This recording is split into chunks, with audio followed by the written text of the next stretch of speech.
from the sold-out MGM Grand Garden Arena in Las Vegas, it's time!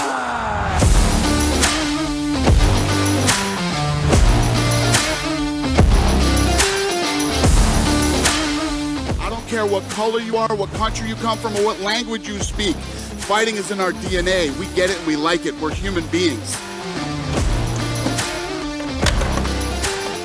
Clearly what's happening right now is we're moving into a new era of mixed martial arts. What it feels like is they're trying to push the UFC as a promotion. It's less about the stars and it's more about the promotion. It's more about the promotion being the star. The UFC needs to build their stars. They need to actively market and push their stars in a way that they're not doing. In my opinion, the change from stars, individual stars, to the promotion happened with the introduction of the Reebok era. Everyone became uniformed, and even with Venom now as well, people don't stand out. Chuck Liddell had the Iceman shorts, the mohawk. Rampage Jackson had the chain. I mean, for God's sake, Bryce Mitchell had to plead for those camouflage shorts, didn't he? The thing is, the UFC has always tried to be bigger than the fighters for a number of reasons. Apart from when you had those breakthrough fighters, guys like Chuck Liddell, who coincidentally was managed by Dana. Chuck Liddell elevated himself above the sport, and then as we pass through new eras, it's usually marked by a star that transcends the sport itself. It's like Conor and like Ronda. I feel like they run out of time because they're so busy and they're constantly doing a new show every week. I genuinely feel like they don't have a lot of time to consider the build-up. It's almost a little bit of like the oversaturation conversation. Like, this next pay-per-view is coming up. We have like 2 fight nights before that. I don't know why we're having a stupid conversation about 2 billionaires fighting, where we have the best fighters in the world and they're barely getting any recognition. The truth is, it's just events are coming and going. Even when spectacular knockouts or submissions or fights happen, it's so quickly yesterday's news that you're not able to pull on any kind of suspense and excitement for what they're going to do next. But I think generally promotion is changing, and I don't think the UFC is keeping up with how they should be promoting it. It's hard to argue because you look at the mass appeal of the sport and you're like, well, there aren't any big crossover stars. But then you just look at the UFC inside the actual fandom. How many consecutive sellout shows did we have? Just like really hard to argue that the sport's not doing well or the hardcore fan base isn't really into the sport, because clearly they're like selling out all these shows. So they're actual people they're trying to cater to, they're catering to, they're making loads of money. They tripled their investment from the sale, whatever. Supposedly, like, so yeah. It's like, it's obviously doing well. It's obviously growing. It's just like we don't have that big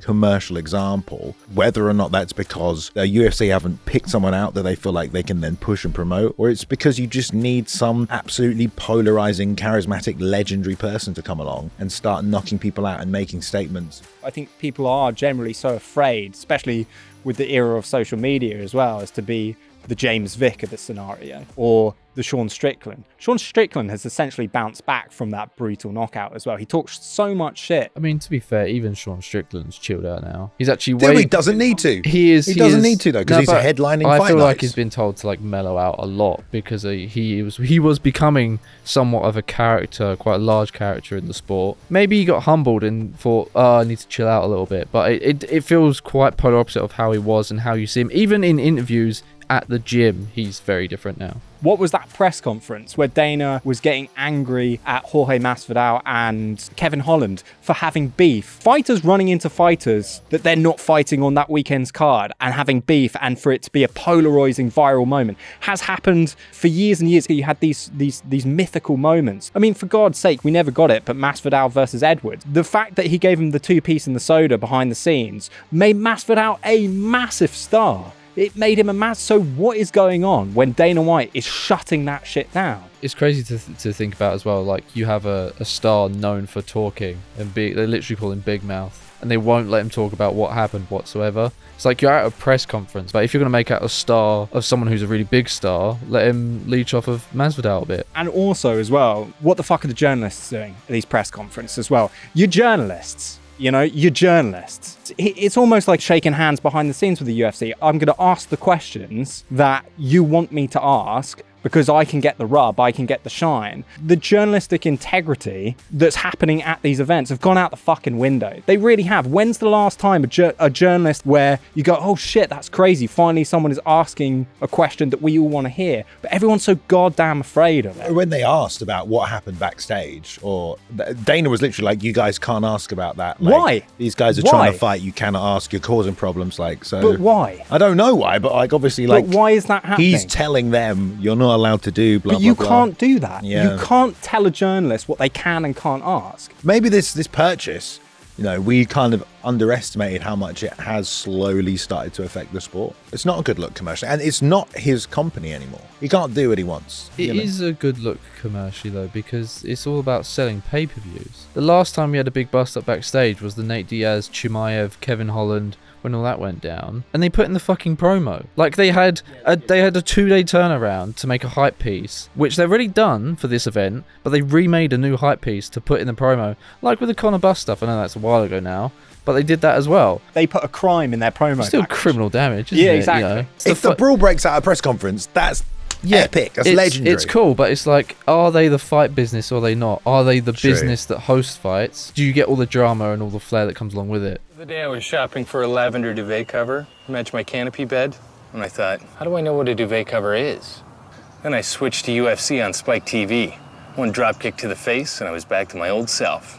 Was the purchase of the UFC by WME the worst thing that could have happened for a fighting business? You're trying to commercialize fighting. At the end of the day, it's just like what we're watching, what we're buying is two men or two women going inside of a fenced cage with rules attached to it. That's why we fucking love it. It's because it's mental. You can't forget that throughout the entirety of human history, we've always watched that stuff. Exactly. There is nothing in the world to that height that replicates anything as visceral as... There probably is, but it's MMA. definitely not on the level of like popularity. That's what I'm saying, yeah. So, you know, when you look at what they're trying to do to the UFC by commercializing it, is trying to make fighting normal in the eyes of everyone, not good for promotion. Because you get all kinds of stars. Like GSP was a very professional guy who fought objectively quite boringly, but he was still a massive star. And that wasn't because he was like a violent maniac.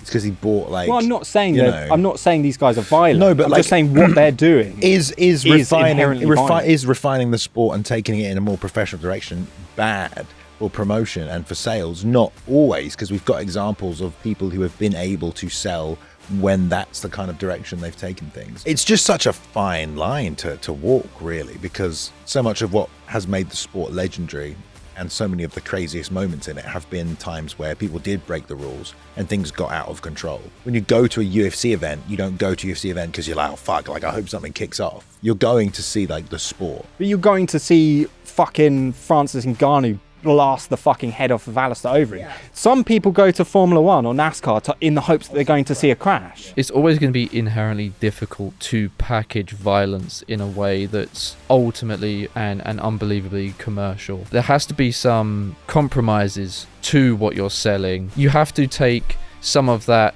lawlessness and recklessness out of the sport to sell it on such a level that the UFC are. You want to see people that you can have on chat shows, you can have on the one show, you know, and like, yeah, what they do is inherently violent, but outside of the sport, they're nothing like that. It's always going to be a struggle and almost like a tug of war between what they do and who they are. They've had to, especially maybe with investors and things like that, they've had to take away, they leave all the violence in the cage. In the UFC's eyes, like I said, they're selling out time and time again. Do they need to do anything different? They already are selling out tickets. They can't sell any more. Maybe they can sell more pay-per-views. Perhaps that's the difference between a fan who fell in love with the sport when it was a lawless niche between degenerates to where it is now. I didn't fall in love with the sport as it is now. I fell in love with it when it was this renegade group of guys. And I feel like we've got like the era you joined, and then I was the era after, and then I feel like you were the era after that. So it's kind of got like a trickling effect because it's about 5 years in between each. So now we're going into a brand new one for all of us, and that's the thing. It's like,